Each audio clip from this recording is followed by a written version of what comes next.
A day in my life as a high school student. So ito na nga po at papunta na po sila mama sa room ko dahil po may meeting po ang mga magulang ton.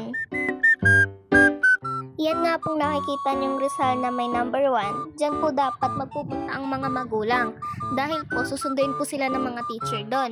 Pero dumiretso na po sila mama doon po sa room ko. Makikita nyo nga po na napakarami po ng magulang sa gym, kaya din po umakyat na po sila mama sa room ko. Diyan nga po ay papunta na po sila mama sa aking room sa second floor.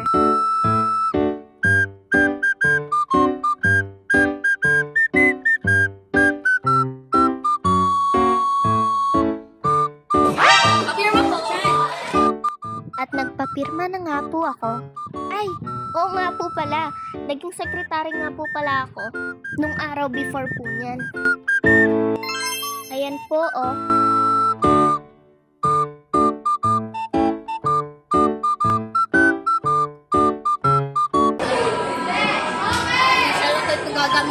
Sabihin ko, pinayagan po ako ng parents ko.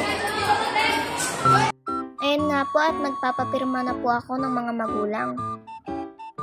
Tinutukan ko nga po ng ventilador sila mama, tapos nagpapirma na po ako.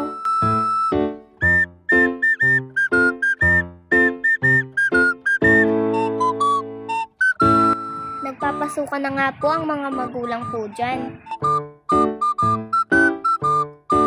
Nagtitiktok nga po ang mga kaibigan ko po dyan. Ayan na nga po at nag-start na po ang meeting ng mga magulang. Diyan naman po ay botohan na po ng mga officer ng magulang.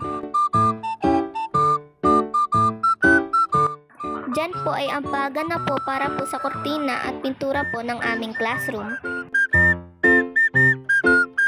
Dito nga po ay pauwi na po kami. At bago nga po pala kami umuwi ay nagpicture-picture po muna kami ng mga kaklase ko.